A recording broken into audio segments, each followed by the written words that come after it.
नमस्कार, न्यूज 24 देख रहे हैं आप। मैं हूं आपके साथ ऋषभ शर्मा। तो टोक्यो ओलंपिक्स में भारतीय रेसलिंग का रवि उदय हुआ है। जी हां, आप समझ गए होंगे रवि दहिया ने जिस तरह से रेसलिंग में भारत का नाम रोशन किया है और भारत की मेडल टैली में एक और मेडल लाकर हम सभी की उम्मीदों को पूरी तरह से उन्होंने चार चांद लगाए हैं। उस पर अब आज बात करने के लिए, हमारे साथ बात करने के लिए खुद मौजूद हैं रवि दहिया सीधे टोक्यो से, और साथ ही साथ उनके कोच रवि के अनिल मान साहब। बहुत बहुत मुबारकबाद आपको रवि। धन्यवाद जी, धन्यवाद। जिस तरह से हम तो कह रहे हैं कि टोक्यो में भारतीय रेसलिंग का एक बार फिर सूर्य उदय हुआ है, रवि उदय हुआ है, और कुछ वैसा ही हुआ है। आपके परफॉर्मेंस ने कह सकते हैं कि एक नए यूथ आइकन आप माने जा रहे हैं इस वक्त रेसलिंग के। कैसा लग रहा है आपको? ऐसा लग रहा है जी, एक हम मतलब इस तरीके से अगर देखे जा रहे हैं, हमने इसके लिए काफी दिनों से प्रैक्टिस कर रहे थे हम लगातार, तो अच्छा लग रहा है जी। मैं आपके गले में मेडल देख पा रहा हूं, और इस मेडल को जब आपने पहली बार पकड़ा, थामा, कहीं ना कहीं वो सपना पूरा होता हुआ दिखाई दिया जिसके लिए एक रेसलर तैयारी करता है। कल हम आपके गांव गए थे और हमारे को पता चला, आपके परिवार ने बताया छत्रसाल स्टेडियम में भी, कि आप हमेशा से ओलंपिक मेडल जीतना चाहते थे, और जब ये मेडल हाथ में आ गया तो वो फीलिंग्स क्या थी, वो जज्बात क्या थे? वो देखो जी, हर खिलाड़ी का एक सपना होता है ओलंपिक गेम्स, और उसमें मेडल जीतना एक मतलब अपने आप में होता है कि हमने कुछ देश के थोड़ा बहुत तो काम आए हैं, देश के लिए कुछ हमने करके दिखाया है, तो बहुत अच्छा महसूस कर रहे हैं और बहुत बहुत खुश हैं। बिल्कुल। हमारे साथ आपके कोच भी हैं अनिल मान जी।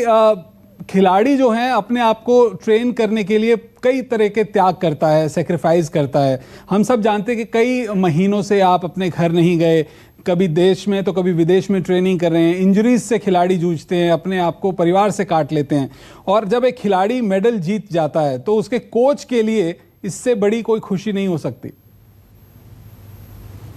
जी बिल्कुल जी।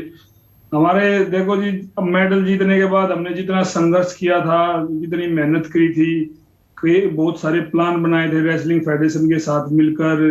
हम पोलैंड में ट्रेनिंग करी, फिर रसिया में ट्रेनिंग करी, कई महीने से लगे हुए हैं, तो आज उसका हमें फल मिल गया।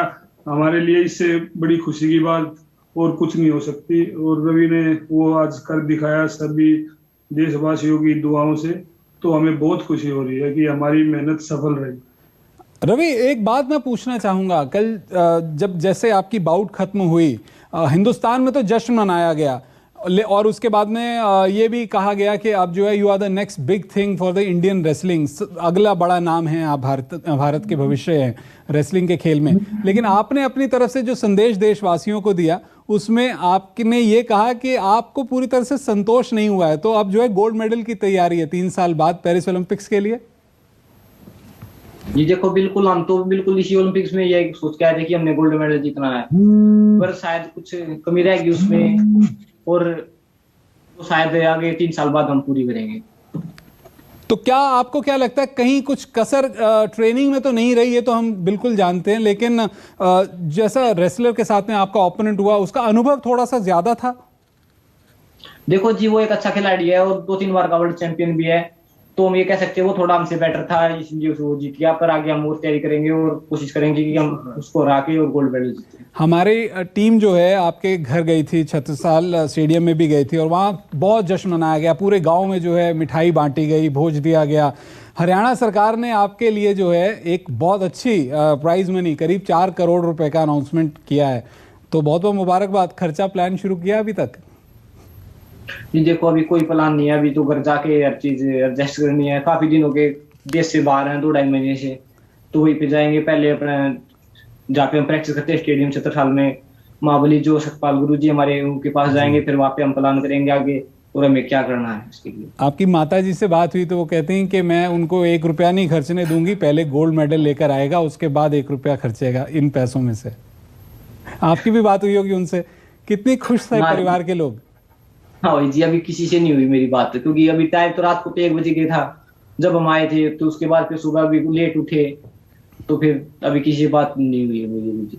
मान साहब, भारत के जो रेसलर्स हैं उनका बहुत अच्छा प्रदर्शन रहा है रेसलिंग में। हमने देखा सुशील ने जैसे बीजिंग ओलंपिक में पहले ब्रॉन्ज मेडल जीता, फिर लंदन ओलंपिक्स में उसको कन्वर्ट किया सिल्वर में, और योगेश्वर ने भी मेडल जीता, और अब जो है रवि जो है वो भारत की उम्मीदों के सूर्य बने हैं मेडल्स के रूप में। तो रेसलिंग का भविष्य आप कैसे देखते हैं ओलंपिक में? अभी तो बजरंग का जो है टोक्यो ओलंपिक में बाउट चल रहे हैं। देखो जी, बजरंग बहुत अच्छा करेगा और सेमीफाइनल बाउट में है, अभी थोड़ी देर बाद उसकी सेमीफाइनल बाउट है और देश उसके लिए दुआ कर रहा है, वो फाइनल खेलेगा कल। और मतलब आगे वो हमारा और भी बहुत अच्छा करेंगे रेसलर, क्योंकि रेसलिंग मेरे को काफी दिन से ये अच्छा क्रेज चल रहा है और आगे हम उम्मीद करेंगे कि अब की बार हमारी कम क्वालिफाई जाए, अगली बार 1-2 मतलब सारे के सारे वेट हमारे क्वालिफाई होंगे और ज्यादा से ज्यादा मेडल देंगे अगली बार। रवि, आपसे बस 2-3 और सवाल पूछूंगा। कोरोना जैसी महामारी आई जहां पर घर से बाहर निकलना बहुत मुश्किल हो गया था खिलाड़ियों के लिए, एथलीट्स के लिए।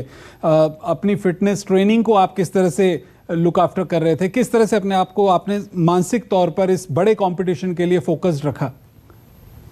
देखो जी, मेरा क्वालिफाई 2019 में ही हो गया था, वर्ल्ड चैंपियनशिप में ब्रॉन्ज मेडल जीता था मैंने, वहाँ पे मैंने क्वालिफाई कर लिया था जी। तो उसके बाद एक ही टारगेट था कि देखो ओलंपिक गेम्स में जाना है और गोल्ड मेडल जीतना, अगर नहीं तो मेडल तो लेना ही लेना है। तो फिर उसको ध्यान में रखते हमने ट्रेनिंग करी। कोविड हो गया था तो उसके टाइम पे सब हम स्टेडियम में रहते हैं तो सब घर पे चले गए थे और हम 10-20 जो बच्चे थे वे अंदर रह गए और तो सब चले गए थे लगभग। और हमारे गुरुजी जो सतपाल जी वो आते रहते थे और उन्होंने बस ये बोला कि बेटे समय है, देखो ये तो ऐसे ही चला जाएगा, सब किसी को कोई कुछ करना है, सब अपनी मेहनत करो, तुम फोकस रखो हर चीज पे और मालिक तुम्हारी बहुत सुनेगा। और हम घर पे नहीं गए और हमने लगातार ट्रेनिंग करी। उसके बाद फिर हमारा कैंप भी लगा साई में भी, तो उन्होंने कुछ मतलब रूल बना कैंप लगाया तो वहाँ पे हमने और ज्यादा वहां से ट्रेनिंग बढ़ाई। तो इस तरीके से हमने हर चीज मतलब लेके चलते थे पहले से।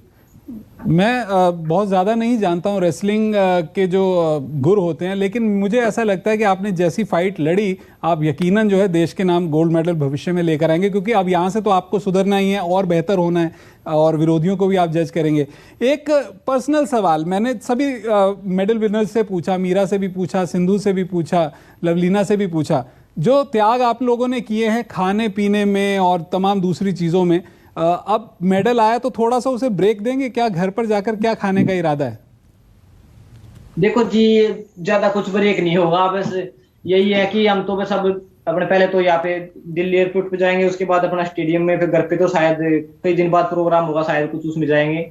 तो यही है कि देखो हमें वापस लौटना है और जल्दी से हमारी वर्ल्ड चैंपियनशिप भी है नवंबर उसमें अक्टूबर में, तो उसके लिए भी तैयार रहना है।